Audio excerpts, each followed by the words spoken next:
But we were bootstrapped for several years, and I think that was probably one of the best decisions that we took, because it taught us grit, it taught us, how to efficiently allocate capital.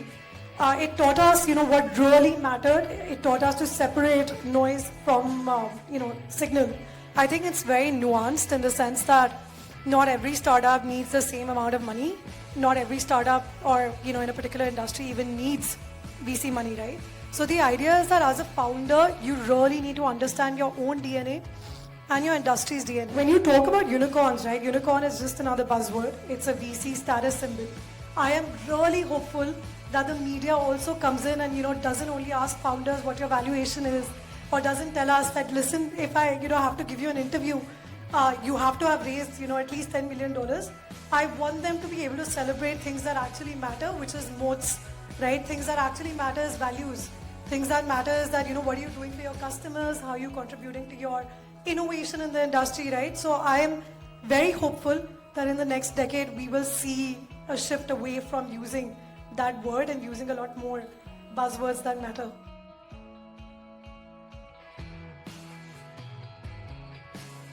The question is, beyond unicorns, what characteristics or achievements should define a startup worthy of celebration? Is the focus on unicorns overshadowing other impactful startups? What startups deserve our attention and accolades? Before Priyanka jumps in, each of these questions are from the 5X community. This has been discussed within the 5X community in detail, and we want to double down on this, double click on these questions as well. Priyanka, over to you. Samik, great question.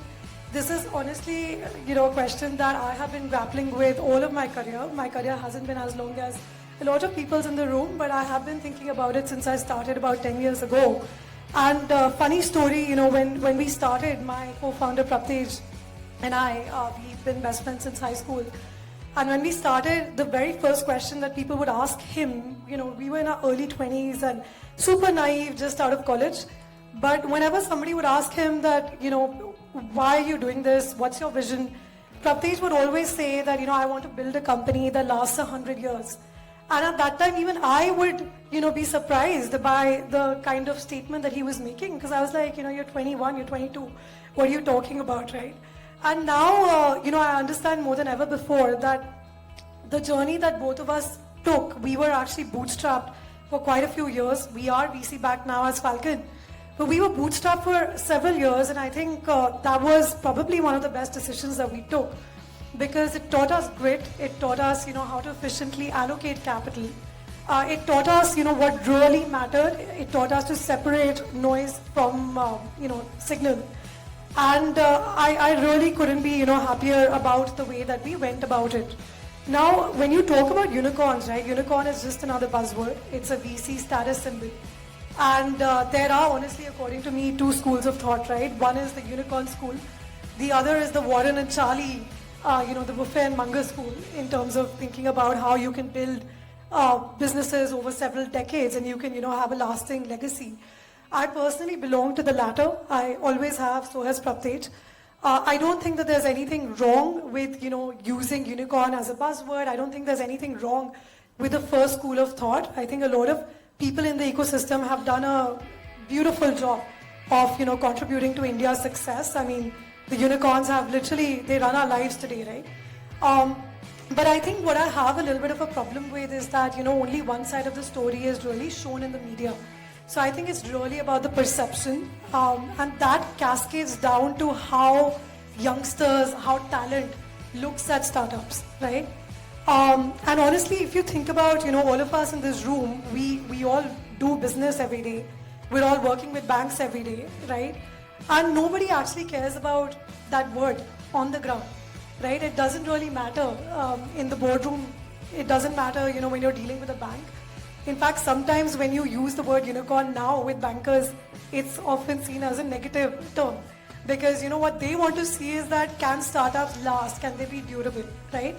So I think, honestly, I am hoping that as the Indian ecosystem is progressing, we've seen some fantastic stories of startups who didn't have to raise VC capital, who didn't have to chase valuations. We've seen Zoho as the OG.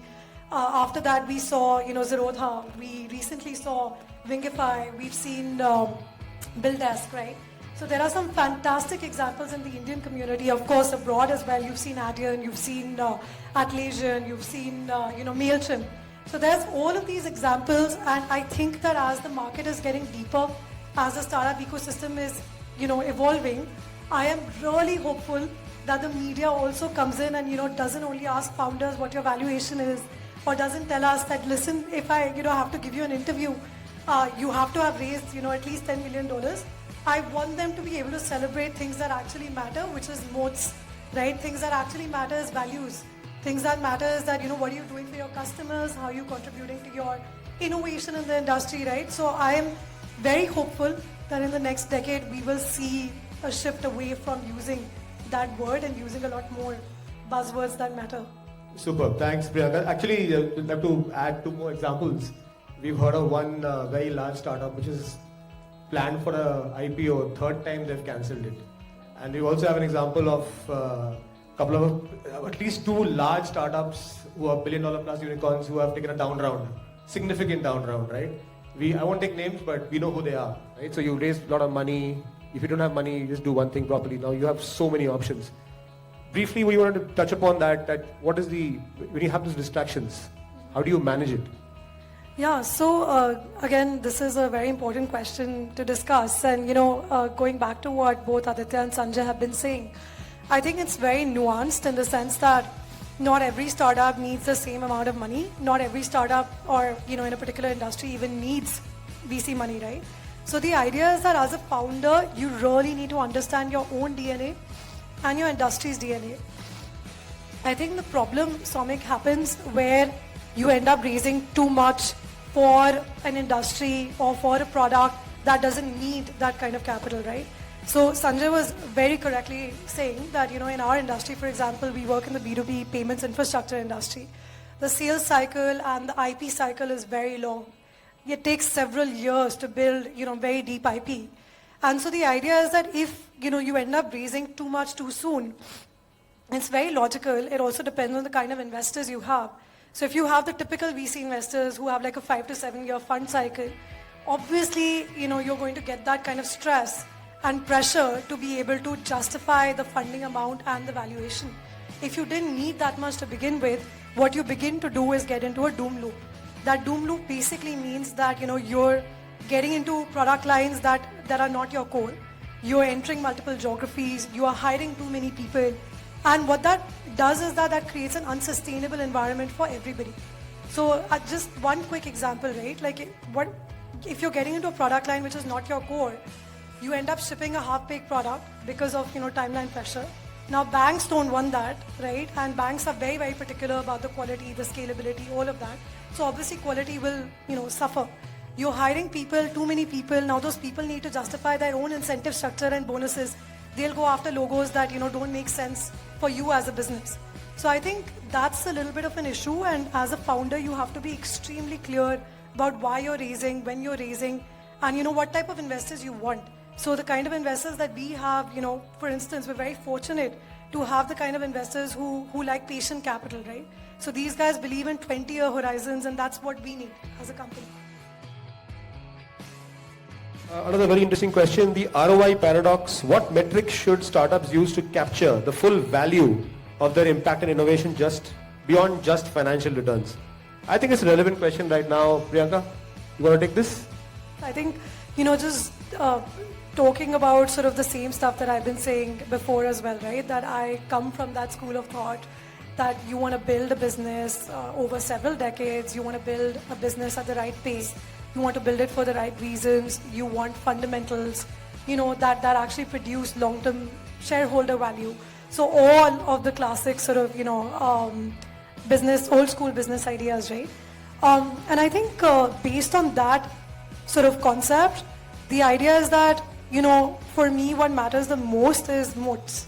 What kind of moats are you really building for your business? Moats can sort of come in different forms depending on what kind of business you're running.